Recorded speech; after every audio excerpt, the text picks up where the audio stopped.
It's an open question. I was kind of hoping that you'll come to the microphone with your analyses of this. My guess was that the academic networks are simply older, that they got into the internet earlier, and when they entered the internet, it may have been a lot easier to host in North America than in Kenya, and that the commercial zone, by virtue just of being younger, has started to take advantage of some of the new hosting potential here in Kenya and has started to boost its rate, relatively speaking. That's one theory. That's my theory. Next slide. Okay, so very quickly, why should we care? Other than idealistically that it is nice that local content should be hosted locally, there is actually a real impact on end-user experience. Next slide. This is Dine's global measurement infrastructure. We operate a large span of virtual servers in almost every city that you see here, measuring to everything on Earth to assess latencies between major cities and major markets. So we utilized that infrastructure here. Next slide. And this is kind of the picture that we get. We actually do have a measurement point here in Nairobi, and as we measure out to the rest of the world, you see what you have always felt as you use the internet, that East African latencies, Kenya, Uganda, Rwanda, are consistently under 50 milliseconds.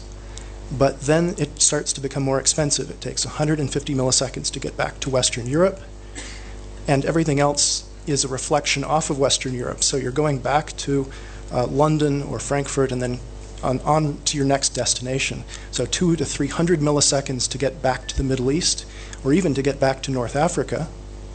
300 or more milliseconds if you want to go to Asia.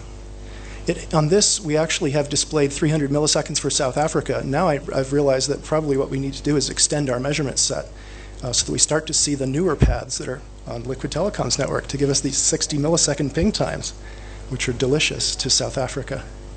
Next slide. Okay, where's all the content? Well, it's over in the United States.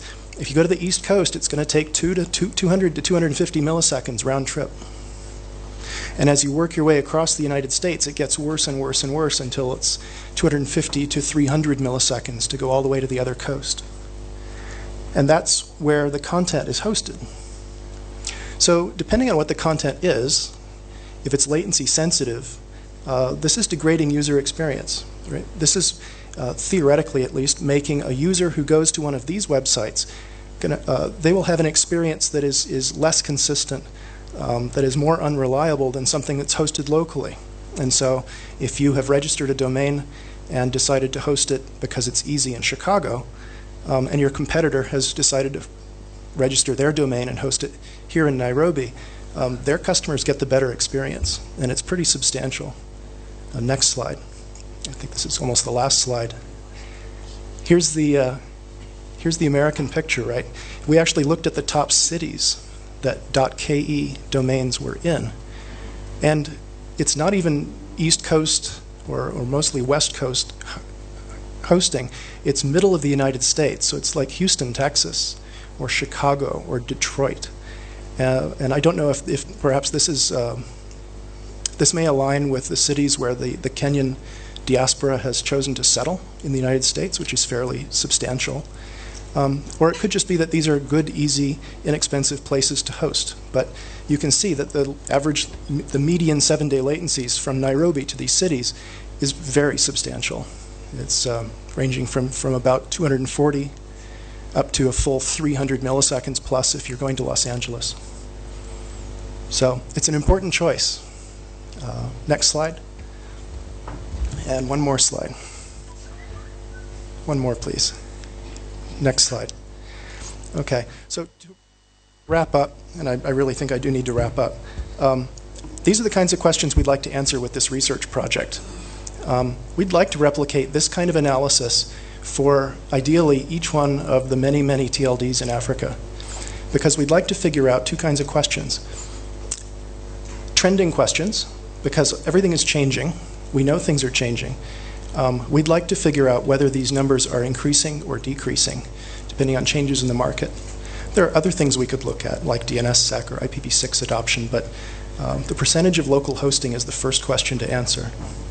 We'd also like to understand consumer experience. I think there's a lot of people in this room and probably a lot of people on the policy and regulatory side who also want to know what consumer experience is like in each country. So latency, congestion.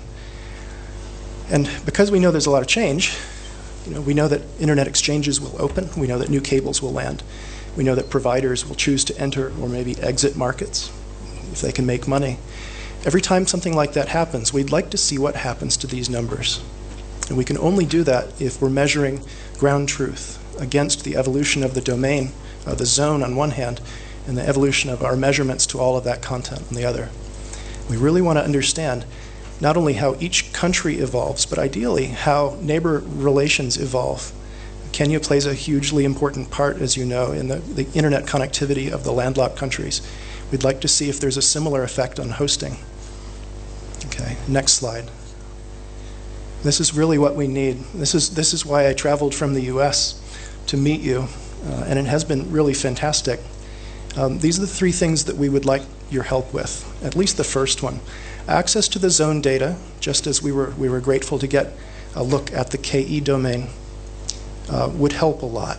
And if we could set this up for automatic refresh so that we can see it periodically, we should be able to feed back to you information about how the zone is being hosted geographically, what the important providers are, what the latencies look like over time. That would be a great first step. I would be happy if we could just do that.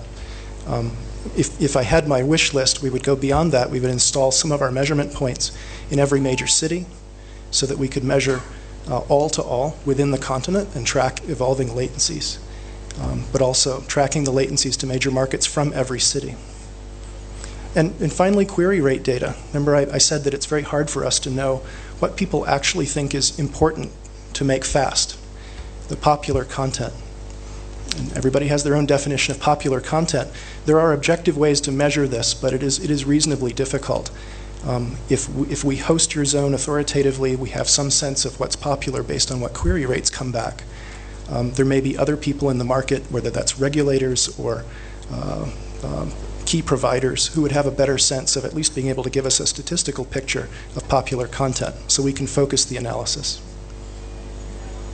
So that's it. I thank you for listening to the two experiments we put together, and I hope we've already talked to many of you.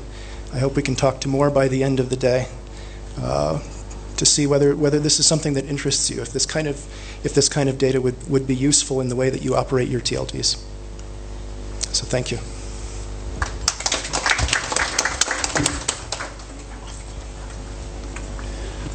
Thanks, Jim. I think it's becoming very interesting. And one of the reasons we invited Dine is to really give us a bit of statistics. And you agree with me that what we are missing, I think, is statistics on various parameters about our ccTLD. But this raises a number of questions. So I think the list is increasing. This is the only panel that will have questions, including from the panelists themselves. So I think as the chair, I'll be allowed to ask the panelists to also ask questions. But before we go to questions, I want us to listen to Logisbox to also give a perspective of what they're doing and if they're also trying to answer some of these questions that are being raised by Dine. So, Clifford, please. Thank you so much, Bob. Can we have the presentation up, please?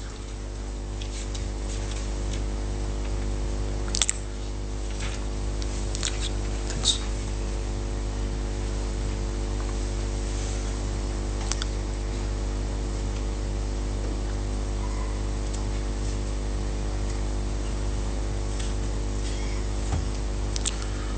All right, while the presentation comes up, a very good morning to all of you. My name is Clifford. I am representing Logic Boxes, and we've heard stories about, talks about the DNS side of things and how exactly it would work for you, especially in Africa. I would want to give you a more of an operational case in terms of how exactly you can automate, you can use automation, and you can increase security and stability for your specific ccTLD.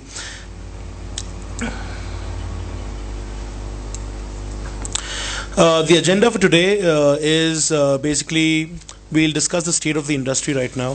What exactly is happening right now, what used to happen a couple of years ago before the new GTLDs came in, the existing distribution strategy of your TLD, and we'll try to discuss steps as to how can your ccTLD achieve its full potential. And speaking purely from experience, we've been working with ccTLD registries for 10 years now, along with working with registrars and web hosting companies. So there's a lot of data analysis that we've come to. We will basically be using that and giving you a few points as to how exactly you can achieve full potential of your ccTLD, along with the proof of concept as well.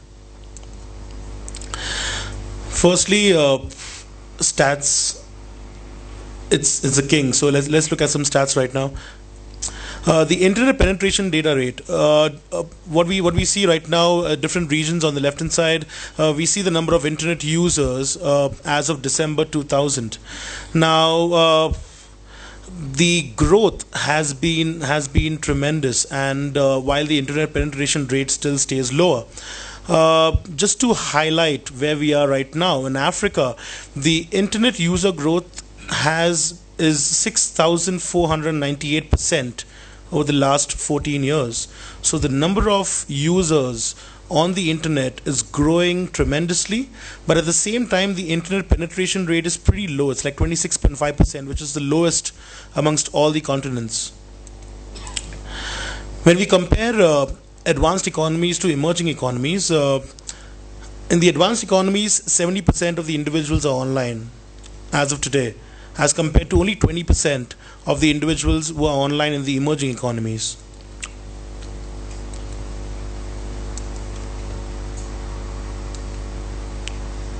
Now, when we look at historical and projected trends on the basis of analysis and statistics from the year 2000 to now, right now we're in 2015, and the distribution of internet users is pretty even in terms of it's 54% in the advanced economies as compared to 46% in the emerging economies. Now, the trend suggests that in 2020, we'll have more from the emerging economies as compared to the advanced economies. And we see a bright future for ccTLDs as well. Everyone's been talking about new GTLDs, everyone's been talking about how it actually poses a threat.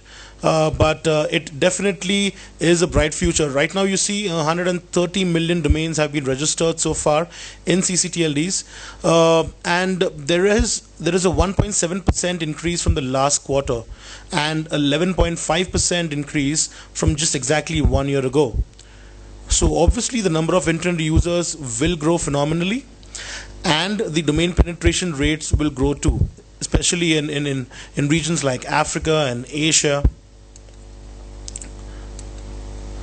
Now, right now the TLD distribution strategy is such where domains are sold through registrars. Registries partner with registrars, and registrars reach out to resellers or end customers. But we see a tiny bit of problem in this specific model. Before we get to the actual problem, the way we use and the way we consume the internet has changed. The law of demand and supply has been touched, and basically if you see pre-2013, before the new GTLDs came in, we had 21 GTLDs, but we had 500 registrars globally serving those 21 GTLDs. Right now, we have more than 1,000 GTLDs, but the same number of registrars serving more than 1,000 GTLDs. Now let's compare your ccTLD to others on a registrar storefront. This is, you can try to find your ccTLD somewhere over here. Pretty difficult. And registrars obviously are the bosses now, and they can actually choose which TLDs they want to focus on selling. Registrants, your end customers, are now spoiled for choice, and this is something that we'll discuss in the next few slides. Quickly to look at two purchase scenarios. Scenario one is you as a registry, you promote your TLD extensively to your target market, and a potential registrant visits your registry website From your registry's website, he goes to one of your registrar's website, which you would have linked on your web page.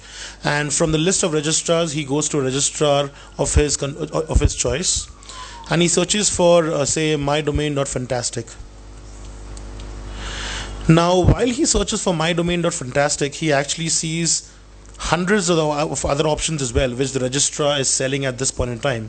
So registrar does not only sell your ccTLD, but he's also selling hundreds of TLDs at the same point in time. And at the same time, someone made this point I think it was yesterday, that when he sees all these options, your customer gets confused. He doesn't buy any domain, or instead of buying mydomain.fantastic, he buys mydomain.awesome. And just to point out, that smiley over there is obviously, it would be your face at the end of the day, because you lose one customer. Now, the next scenario is a purchase flow where you promote your TLD extensively to your target market, and a potential registrant visits your dedicated TLD storefront, a storefront that you have set up, which sells only your ccTLD. He searches for mydomain.fantastic, and .fantastic is the only domain TLD that is available on your website.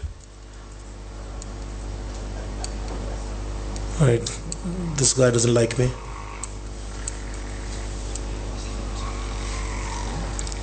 And voila, he buys mydomain.fantastic. So basically, he's not spoiled for choice when he sees just one specific TLD on your web page, and he ends up buying the TLD or buying the domain that he actually arrived there for.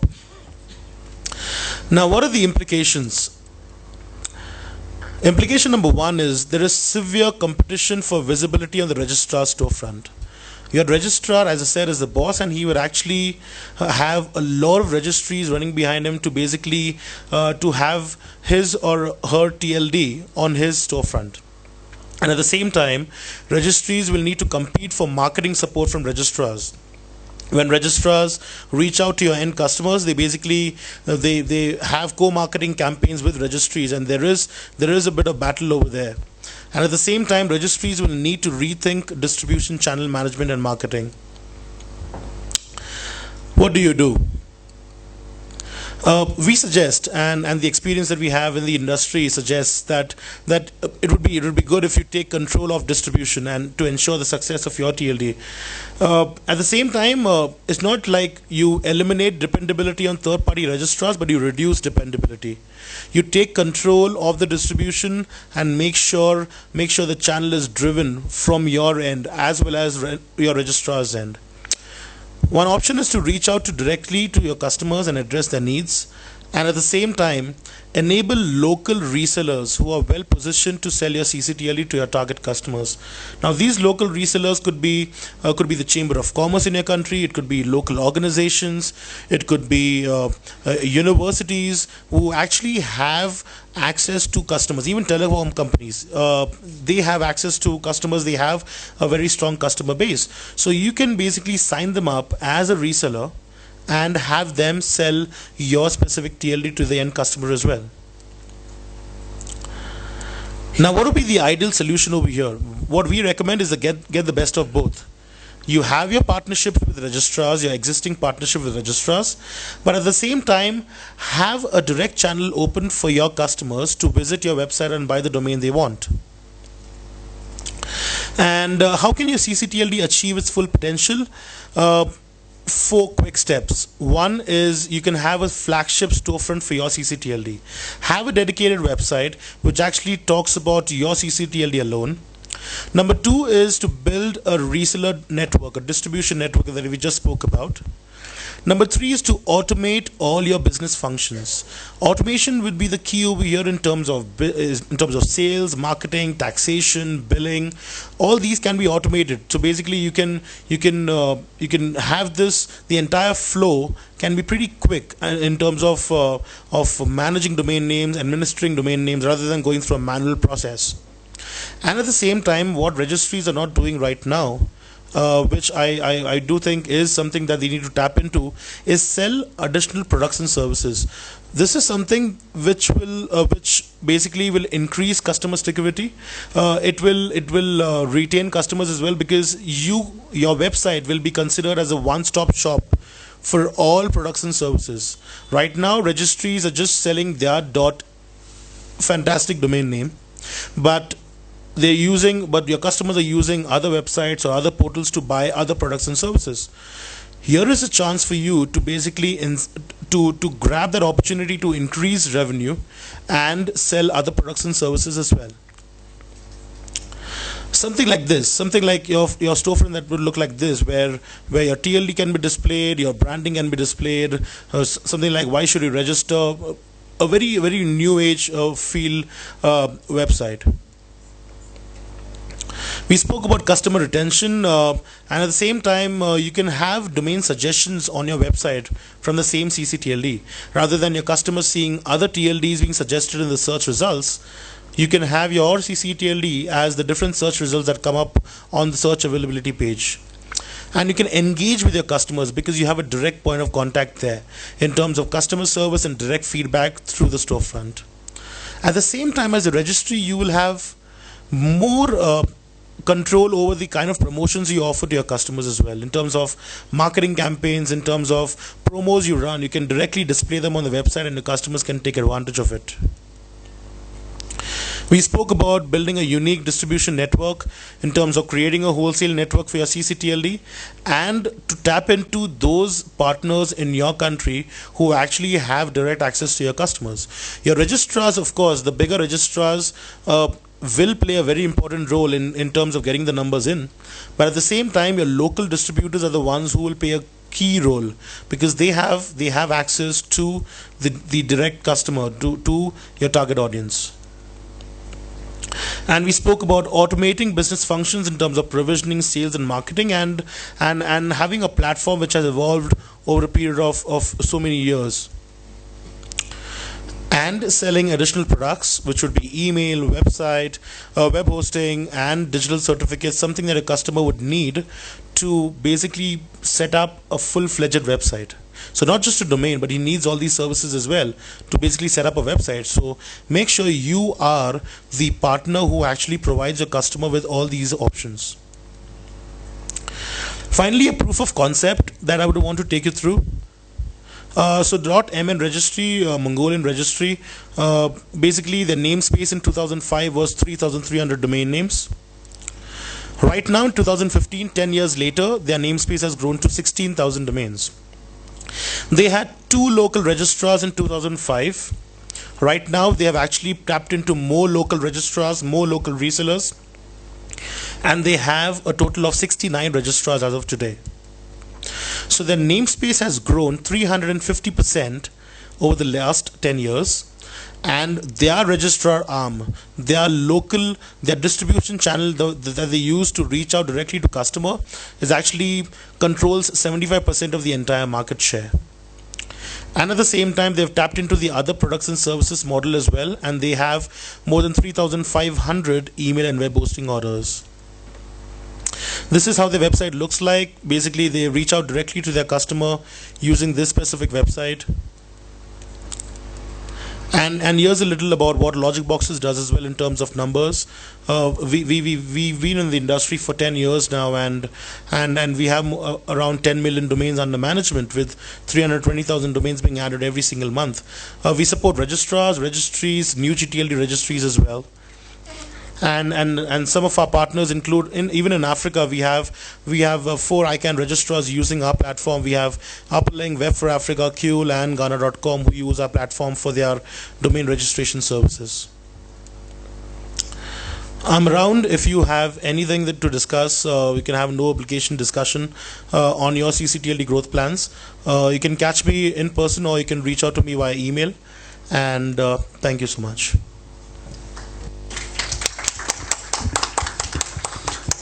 Thanks, Cliff.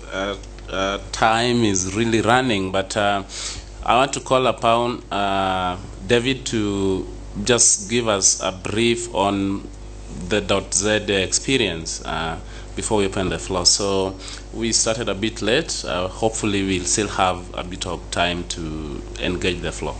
So, please. Good morning. I'm David Peal from Domain Name Services. And I'm going to be talking about our registry failover, redundancy, and disaster recovery. I'm going to just highlight that this is not what Andrew was talking in terms of authoritative and recursive DNS. I'm talking about the registry's actual systems, the EPP, the WHOIS, and the website of the registry itself. So, next slide, please.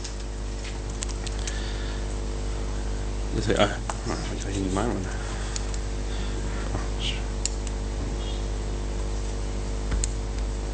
Which one? Okay. So I'm just going to give you an example of something that happened 5 years ago. I just started with DNS, and I was there 2 months, and we had a catastrophe. But we thought we were in a good position.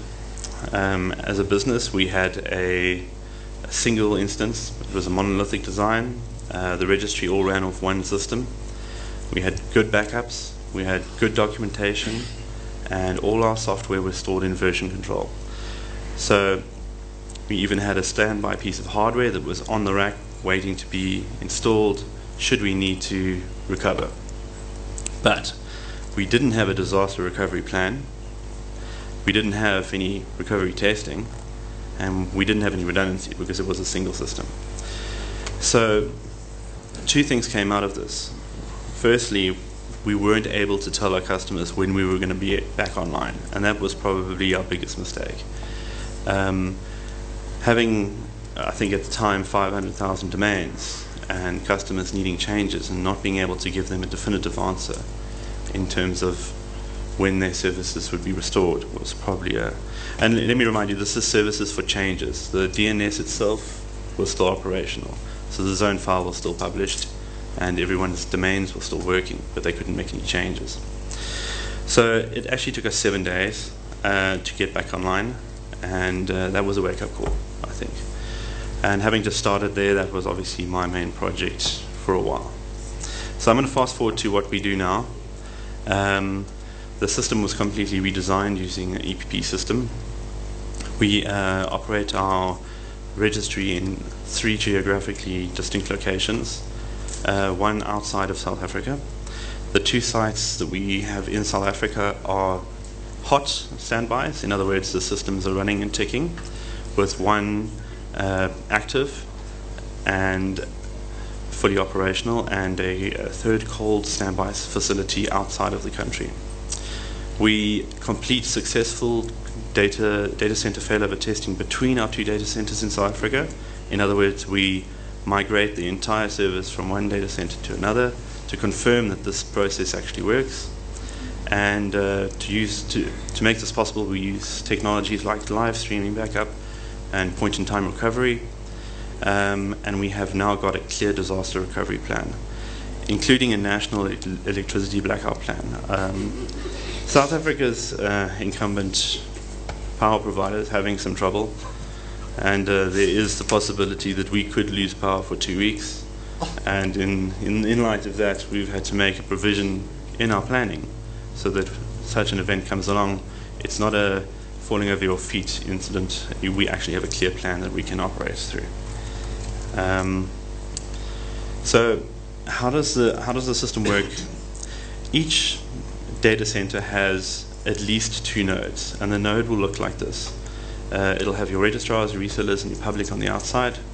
All the services are presented through a load balancer or a failover as a keep alive system. And then you'll have your services running on that node, and then the services will talk to the registry data, which is replicated in the back end at that data center. There will be multiple of these nodes at each live site, and that basically ensures that we have a uniform deployment, which means if you want to replicate this, it's very simple. We can deploy them quite quickly. What that means is that we have a under 30-second failover for a customer doing an EPP transaction on one of the nodes in a data center that fails. We can easily scale up the solution by literally putting down another piece of hardware and deploying another node. And the 2-node system that we operate on at the moment is looking after 1 million domain names. We also have a requirement of 2 international transfer providers for both v4 and v6. We dual stack every service that we have. Between the data centers, we have a identically addressed load balancers. So the addresses that we offer the services on are available at both locations. It's much like a Anycast environment, but we use a more manual process to select moving between the data centers because of persistent data that we need to maintain. In a caching resolver name server environment, the persistent data isn't as important. In a registry, your persistent data is your customer's information, and you cannot lose your customer's information. So we use streaming replication between our two data centers. We've done this data center failover testing, and in our last event we did it really slowly, checking everything, making sure we weren't making any mistakes, and it was completed in under 2 hours. So that's moving an entire system from one data center to another data center. This is actually an ICANN ccTLD requirement, so it's part of our plan to be in line with our SLA with ICANN. And the paths between the two data centers, we purchase diverse vendor and diverse path fiber optic interconnects between the data centers to make sure that even the streaming replication between those two data centers is not interrupted. Our backup strategy has obviously changed. We no longer stream just to tape, we stream disk to disk to tape. This gives us the ability to recover much faster. Reading off a disk is a lot better solution than trying to stream a very large 1.5 terabyte tape. So we keep 25 days of backup data in a rotation on disk, and we ship a tape offsite into a secure storage facility every week.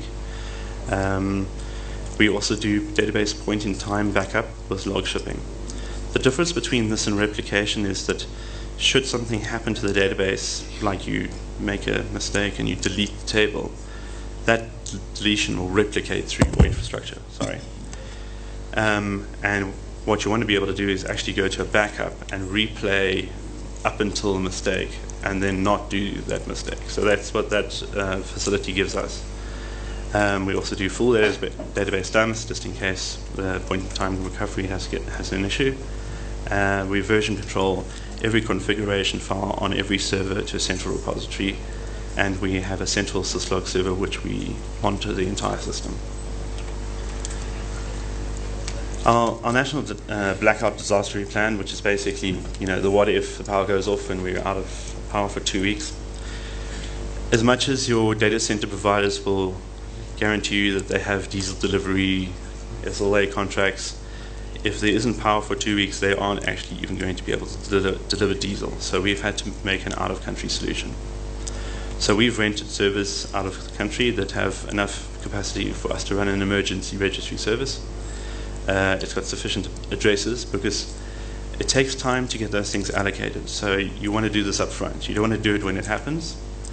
So we've already applied for and been allocated enough addresses so that we can offer the services. And we've got a step-by-step instruction of how to actually activate our national blackout disaster recovery plan. So this is a living document. It gets practiced and then adjusted as our system changes so that it is always functional. The process is timed and tested to validate the procedure. And currently what we're doing is we're able to do a test failover to an out-of-country data center in around 9 hours. And this is for our ccTLDs because of our ICANN requirements for uptime. And that's what I've got to talk about. I mean, obviously we're never going to stop improving those plans. And we look forward to reducing our 9-hour out-of-country to the same that we have between our live data centers. And yeah, if you have any questions. Thank you. Thanks, David, for that brief but elaborate presentation. So, ladies and gentlemen, there you have it. I want to open the floor straight away for questions. because we don't have much time. So please direct your questions to any of the panelists. We'll take a number, then we'll respond to them in a row. Please identify yourself as you ask a question. Thank you. Hi, Ben Roberts, Liquid Telecom. Yeah, this is really a question for Jim. Thank you very much, Jim, for that very, very interesting presentation. It's really good data. And yeah, when you put up the slide about where in the US stuff was hosted, I almost laughed. You put Houston, Texas, because I know so many Kenyans that are there with family there and friends there. So I think that's pretty much the reason why the stuff is hosted there. But just wanted to, yeah, I mean, I think the data there you have about the content and the proportion of content seems pretty right for our observation. But in terms of bandwidth, the actual bandwidth used, we see more content coming from Africa. So we see more like over 50%, between 50 and 60%, just because that's obviously biased to a lot of video content. A lot more of the video content is being cached here, and the large files and the video contents from the CDNs that have put their nodes in Kenya and in Africa. Yeah. Thanks, Ben. We'll take more. Yes, please. Yeah, I'm Nelson. I work with Web4All. We do web hosting and domain. My question goes to Jim, I think, regarding latency. And do you not think tying consumer experience to latency? Let me give you my view. I think it's a bit simplistic to say consumer experience is latency. Consumer experience has so many variables regarding the website content, how you put your data, is it are your photos bandwidth friendly, such kind of things. So do you not think we are escaping other things and by saying consumer experience is latency? Let's fix latency and consumer experience it's okay. Secondly, my question goes to the local hosting providers. I visit the websites of a lot of them, and what they offer, they tell you that we are reliable, we are fast, we are efficient, but they never mention latency as much as we are championing it here. So if they are fast, the guys who host in the States are fast also. Even I can argue that they are faster or they are reliable also. So how can we encourage the guys who are hosting in the country to tell their clients, look, I know if you host in the States, they can respond to you faster, they can take care of you, they are reliable, and the other things. But our advantage is that we have low latency. I think that's the second question. Thanks, Nelson. So in the middle now. Yes, please.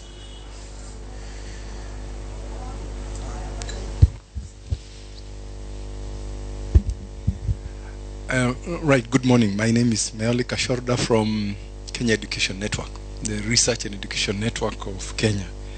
And my question goes to Dean. A very interesting traffic, about 65% of the .ac.ke traffic being coming from outside, and the reason. What I find interesting is that when we see the traffic coming out of the NREN, which is mostly .ac.ke traffic, we see 50% of it is local. Especially if you count Akamai and Google as being local, then it is local. So I'm just surprised. Maybe in the African scene it could be different, and it's mostly to do with the uptake of the NREN. So I am also interested in, you mentioned something about internet measurements. We have hosted the measurement lab maybe for the last 3 years. I don't know whether that's a tool you use, and when you ask us to do more measurement nodes, are you asking the registries, or are you asking end users like us? So we would like to be able to participate in just collecting more data. It's quite interesting. And then the other thing is, do you distinguish the nature of the traffic, or do you just measure traffic? Because we find video content consumes a lot of bandwidth, but it's not necessarily that much more critical. If a student is accessing email from outside, it's local, but it is not high volume. So how do you distinguish so that you measure from the needs of the user rather than just measuring volume? Thank you. Thanks, Professor. I think the right person to comment from the academic perspective. So we move to the right. I hope Diane is keeping track of the questions. Hope they are not overwhelming the recipient. Dr. Nyirenda, please. Then we come in front.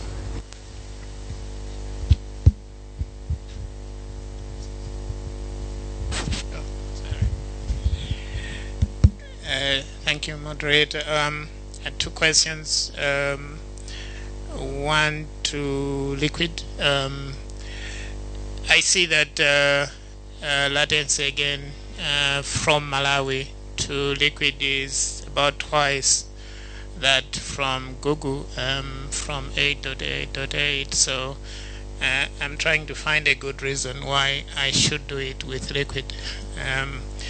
If you could also add what adding a node means for a case like Malawi. Right now we are hosting 1 or 2 or 3 such services, and we know what adding a node to our IXP, for example, means for these services. What does it mean in terms of Google, in terms of Liquid? To Dine, the issue of requesting ccTLDs to provide zone file data was raised about 2-3 years ago by Google. Again, they requested zone data from ccTLDs, and ccTLDs were not willing to release this data, and that project really didn't work out. So my appeal would be, if you are looking for this, it needs to be put in a pretty attractive way for ccTLDs. And the approach, I think, maybe could learn 1 or 2 things from what Google tried to do for their search data. Thanks. Thanks, Dr. Nyirenda. Questions well noted. So we had a question from here. Yes, so let's be very fast. Our time is almost. So that will be the only round of questions, please. Okay, my name is Oluni from Web4Africa. My question is to the gentleman from DIN. I wanted to ask, you are soliciting for hosts who would host your measurement tool. And I know of RIPE's Atlas, their model. So I need to know what's in it for the host if they choose to host your tool, because I know RIPE allows you to carry out your own measurement if you host their tool, their measuring tool.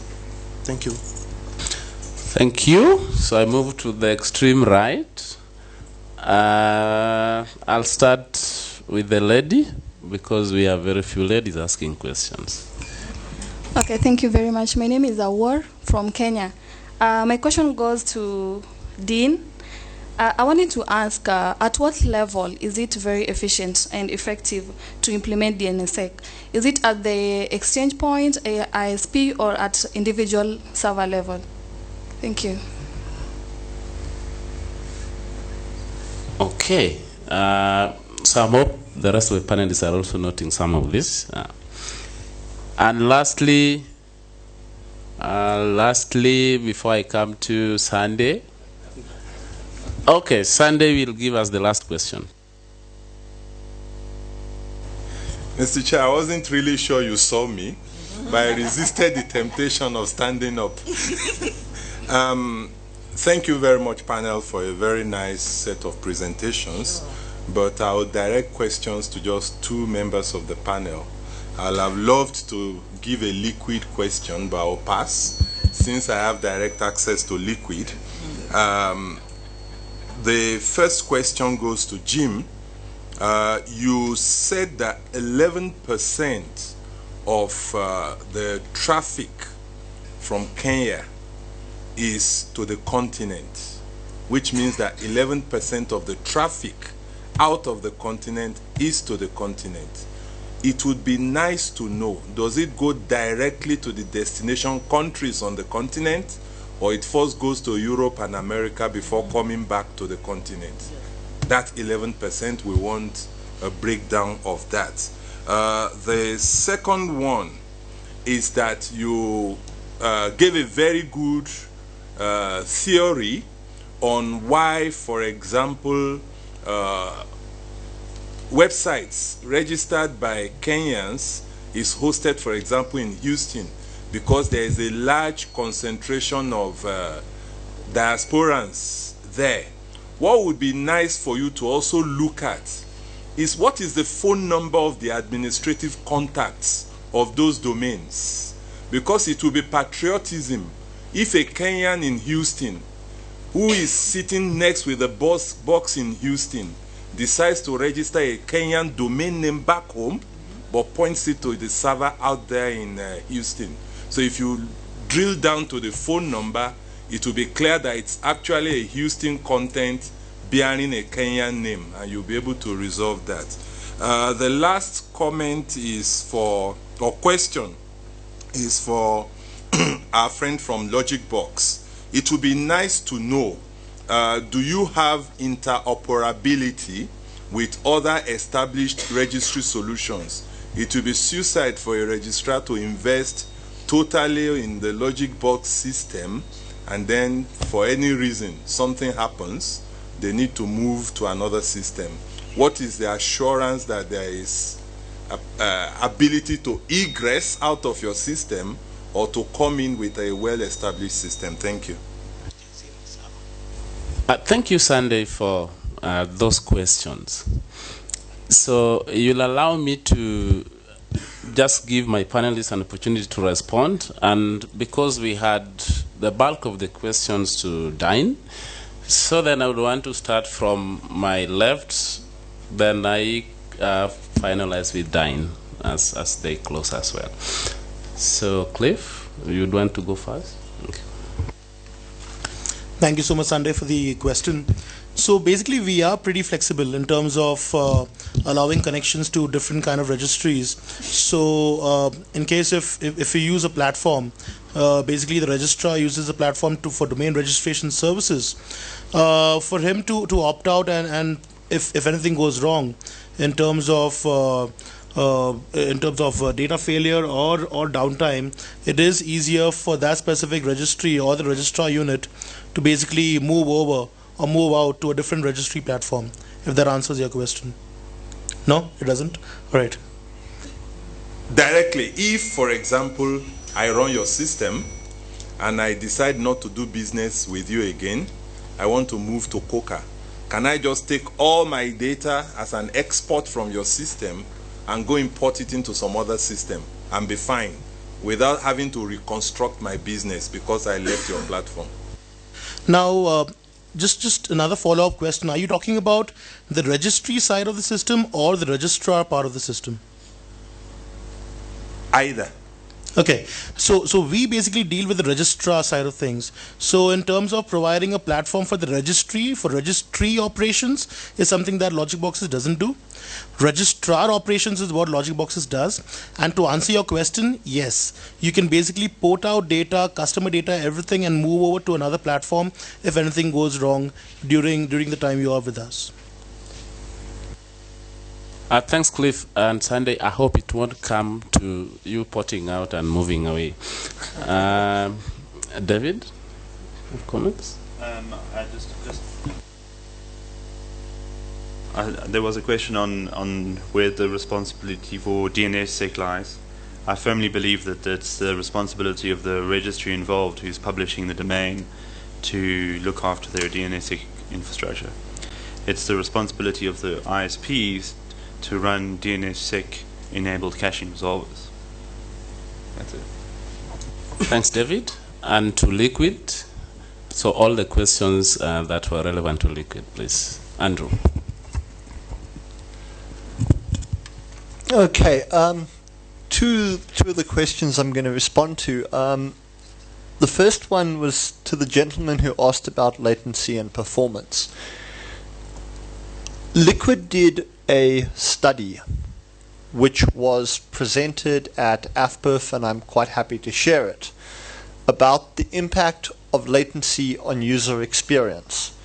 And without going into any details, we set up a test in Uganda and for a particular gaming community, and then started increasing the peering and dropping the latencies.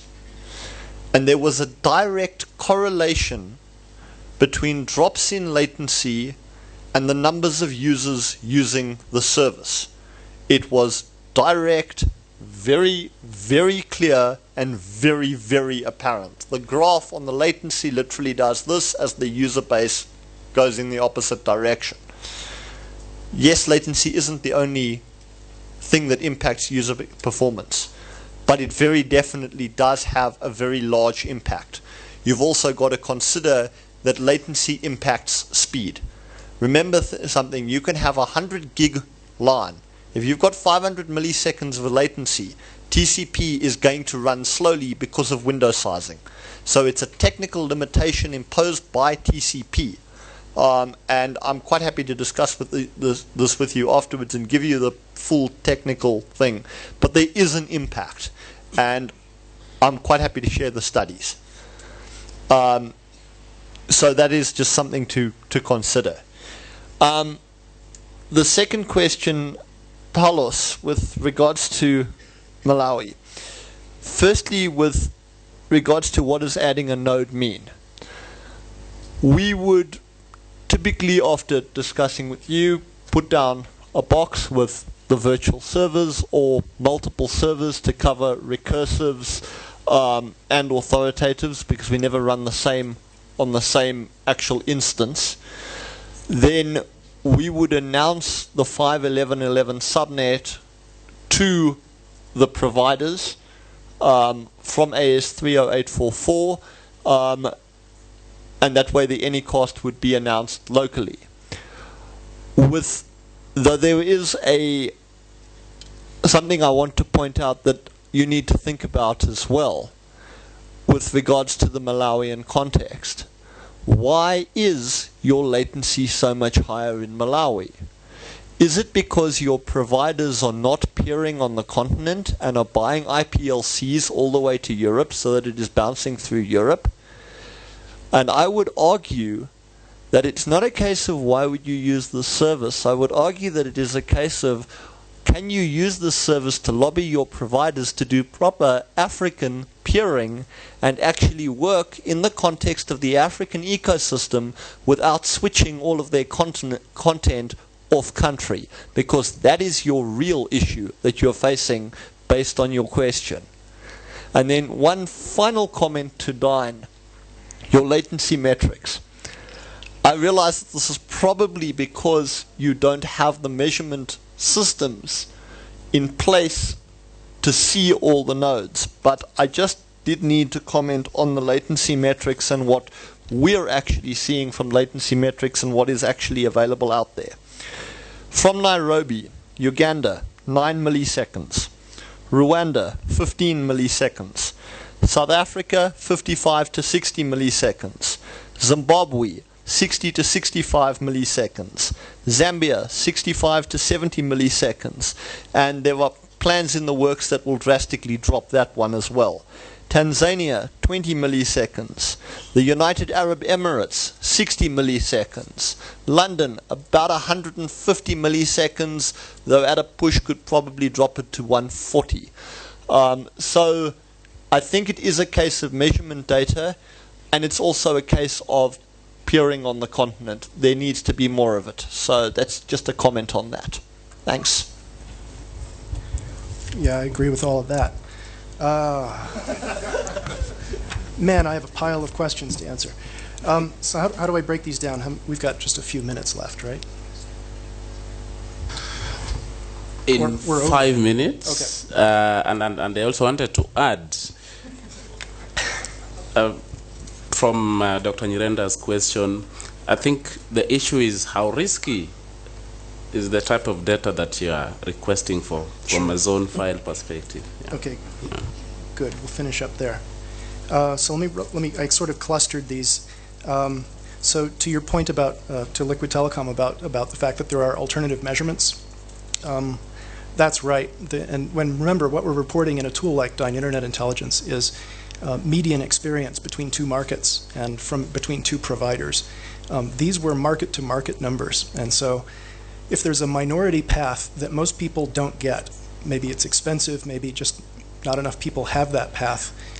If it doesn't have enough measurements in it to influence the median of the data set can still be high, even though there are perfectly good modes in the data set for those fast paths. And we can dig in. We'll dig in and make sure that we can see you.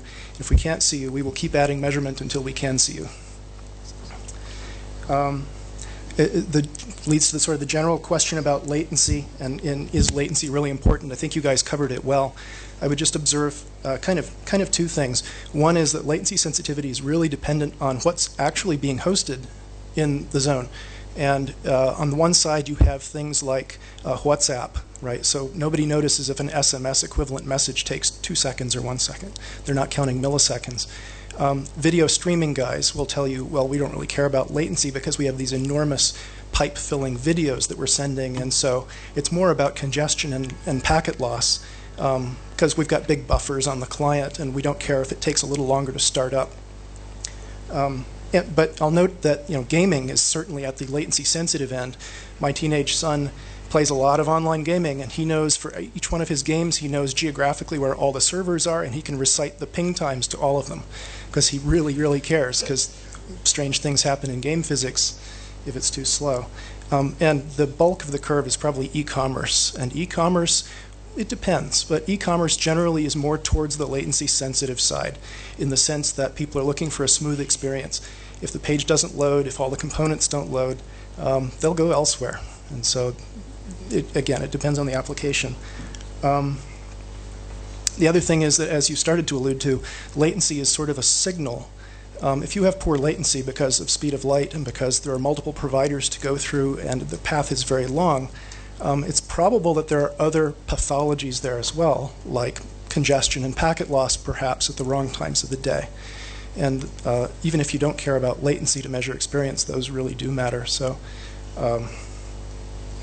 it's variability in latency often. So remember I said we're looking at distributions. So distributions have medians, which are kind of the one number. We say this is 60 milliseconds.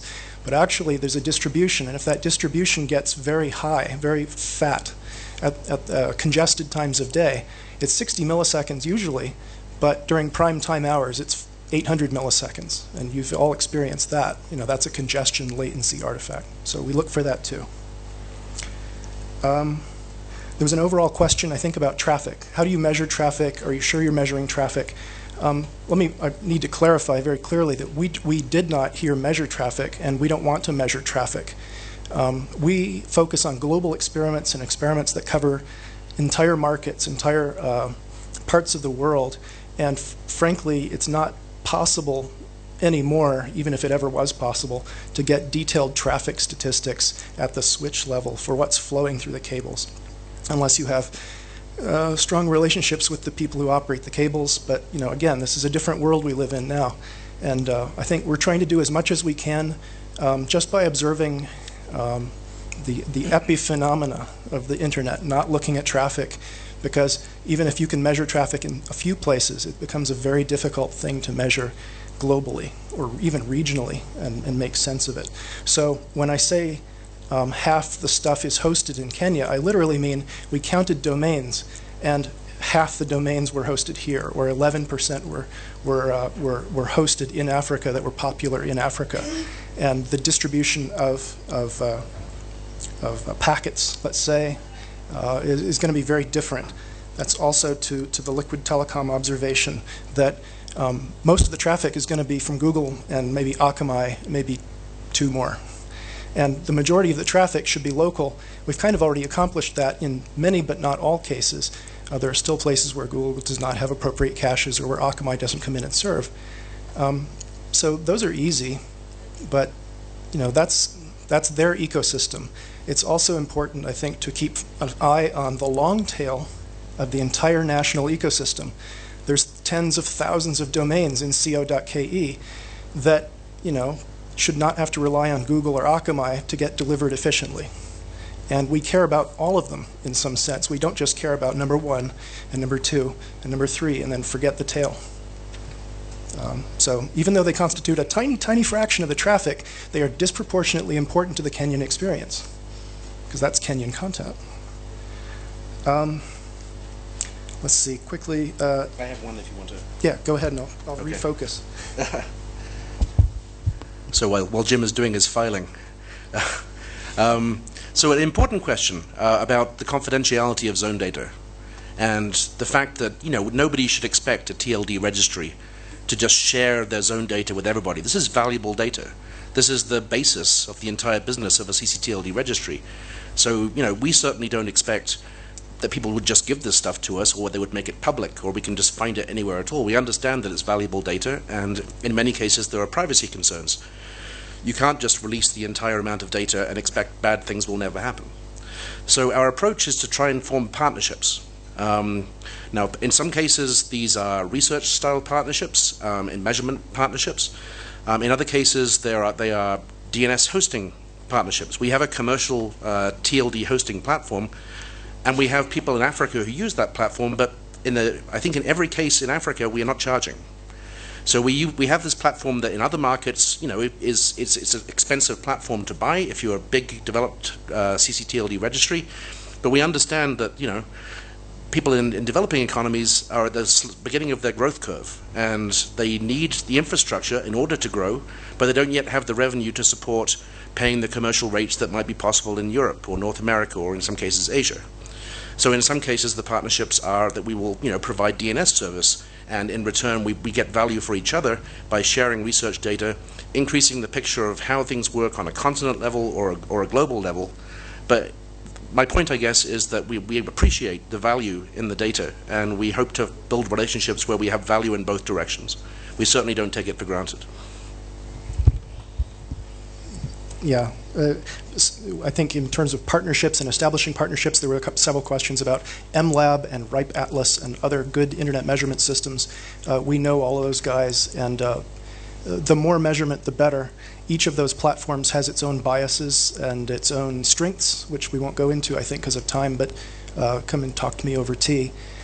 We want to fit into that crowd, and we think that the more diverse kinds of measurements there are, the better. And every research team brings its own perspective to it, its own kind of approach to how you construct measurement observation points.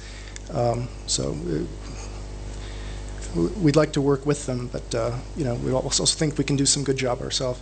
What else to say? Google, I know, asked about TLD data before. Remember that since Google created 8888, they can probably reconstruct the TLD zones of everybody on Earth from the recursive query data.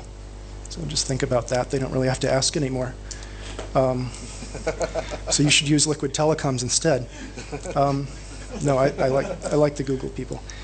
And finally, I guess to finish with Sunday's questions, the idea that we would take a look at the paths, not just where does it end up and where is it consumed, but the paths. I totally agree, and I would love to study that. And we do have that because we have the BGP data that backs up both the routing of the consumers and the routing of the content, and we can go see how much of this is hairpinning through Europe. And if it may be that 11% of the domains are settling locally, but if they're being served from one country and consumed in another country, and the closest path between them is unfortunately through London, we should absolutely quantify that effect. And hopefully, with the evolution of IXPs, that will go down. And that's the other observation about Google, Akamai, and sort of the fat end of the curve. If we successfully get more IXPs deployed, we create this hosting-friendly environment, we will attract these guys in. And then once we have that content-friendly environment with local providers all connected to exchanges and high diversity and high transit diversity, There's a follow-on effect that makes it a lot easier for small hosters to enjoy the same benefits of swimming in that same larger pond. And finally, if we wanted to look at some of the data that the zone operators have that is not necessarily published as part of the DNS, admin contact data is a perfect example. We could, and if that, I think that would be a really useful thing to look at. Obviously, that would be quite a sensitive data set to look at. The other thing just to think about is history. I think you guys in your databases have good history of as all these zones filled up. There are different populations, different cohorts of younger and older domains. It'd be really interesting to go back and take some of the newborns and compare them to some of the grandfather domains and find out the differences and find out if there are changes in the ways that they use local and remote hosting over time.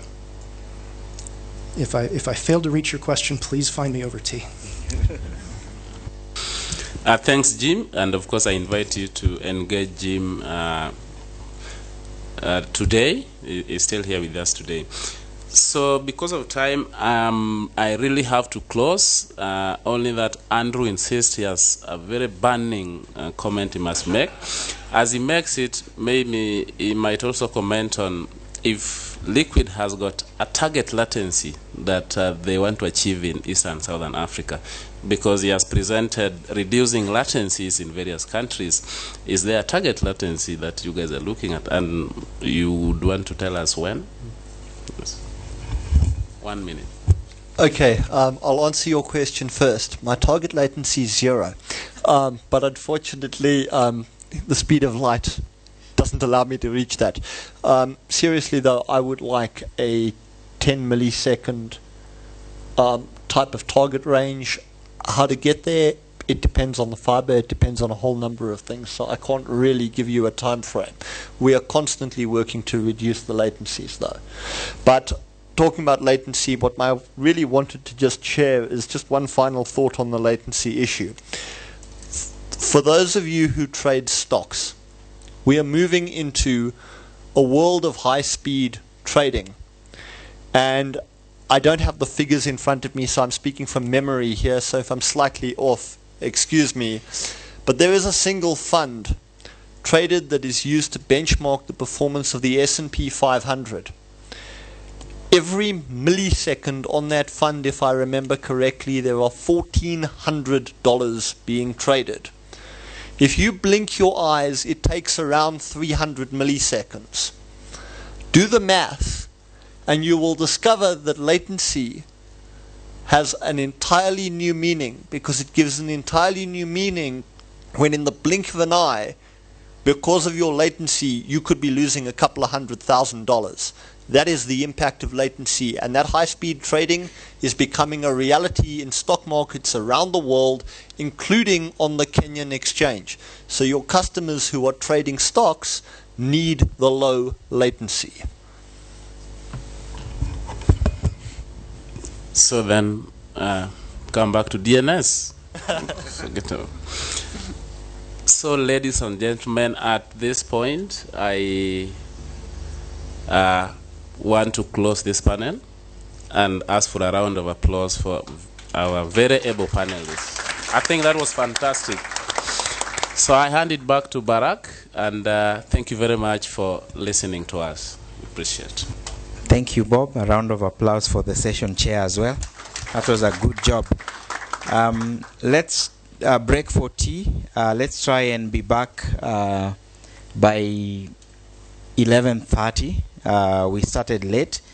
Meanwhile, there's a session, an interesting session going on in the next room, intercommunity, where they are discussing collaborative security. So as you go to take your tea, if you have time, pop into the next room where there is a global meeting that is taking place online. But we do have our Nairobi node that is hosted there. So see you after break. Thank you.